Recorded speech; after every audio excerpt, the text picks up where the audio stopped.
research, like break into any houses beforehand to get into character? I did. And did the time expire where I could get in trouble for that? Or Yeah, I can think so. talk about it? No, I didn't break into any houses.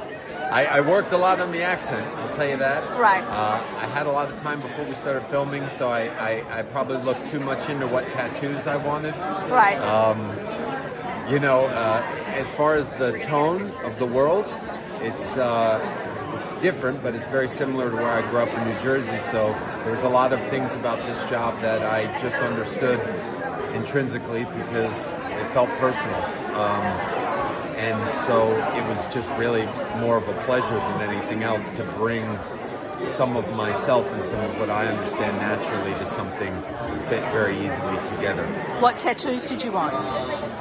Well, the one on my neck is a tattoo that Allen Iverson has, and I was thinking about him a lot because of Philly, and Robbie's my age, so he would have been at the right age for Allen Iverson to be really like one of his heroes.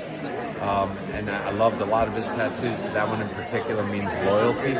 Right. I thought that was perfect for Robbie, so I got them to agree to let me have that there so we could always see it. That's cool. I wanted the Ricky Tikki Tavi, mongoose and the cobra. I couldn't get it cleared, so I settled for a mongoose and a cobra. Just things like that, things that I thought that would be the right time for the age, for when you would get tattoos especially, so yeah. How hard was it to do the American accent for you? I'm sorry, say again? How hard was it to do the American accent for you? Yeah, it was rough. I mean, thankfully we had Suzanne Slobey, who was our dialect coach. She was the same dialect coach that Kate had for Mayor of Eastham. So Suzanne is from the area. She was very attentive in terms of like making sure that we did this authentically, because a lot of us are not American, obviously, it was rough. I had no real kind of sense of the Delco accent because I hadn't been there. I didn't know the people, I didn't understand the area. It wasn't until I got there. I landed in, started to chat to the local folk, and I was like, right, okay, I understand this now. Right. So it took me actually going there, and thankfully I had 3 months previous to the job working with Suzanne, and then I had a month before we started filming, just wandering around Philadelphia talking. What's the thing you love most about America and the thing that you're like, I could do without this? But America? Yeah. That's be a very loaded question right now. Very loaded question. I mean, look, I'm an Irishman, do you know what I mean? And coming to America feels like I'm part of one of the most prestigious fraternities you could imagine in the world. I can open my mouth in any street, in any city in this country, and thankfully people are kind enough to respond to that. And I feel very connected to this place. I love it every time. Every time I come to New York, I'm like, yes, let's go. I love it. I love this place. It's great. What's the thing about New York that you're like, I don't love that? But America? Or New York? New York? Yeah. Traffic.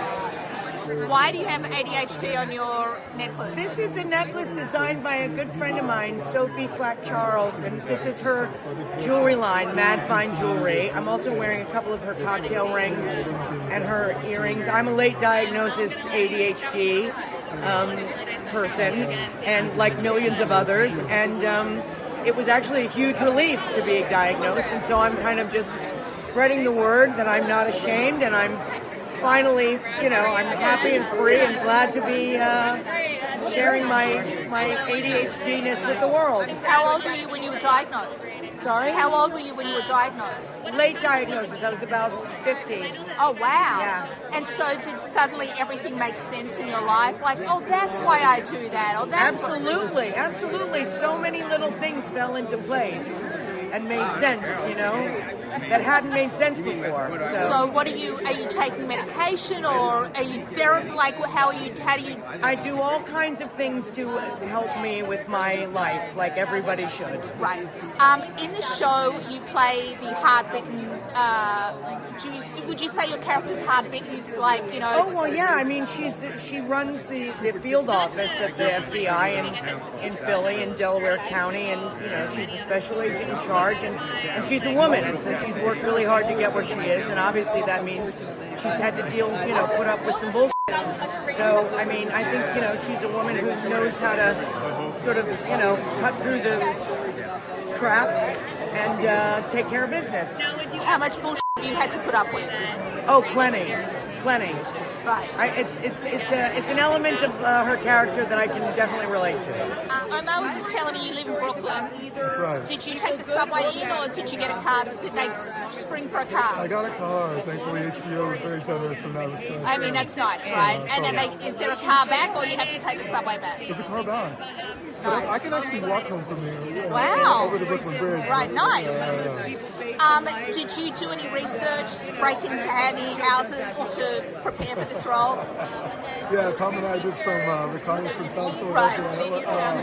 No, but Brad was incredibly generous, as generous as they get in terms of showrunners. He was so available to all of us. So the teenagers are working at yeah, I mean, it was just a joy to come to work on this set. It was an incredible ensemble, incredible group of artists in front of and behind the camera. Did you? And your wife is a costume designer, right? Does she vet everything you put on? Alexis, my wife, is dear friends with Megan Casper, who designed costumes for Task. And I just meant in real life. Does she vet, oh my God, you are not going out in that? She'll be the first to tell you that she doesn't do fashion, she does character. Oh, okay. Yeah. So she doesn't care. No, but she still, she still lint rolls me and stuff like that.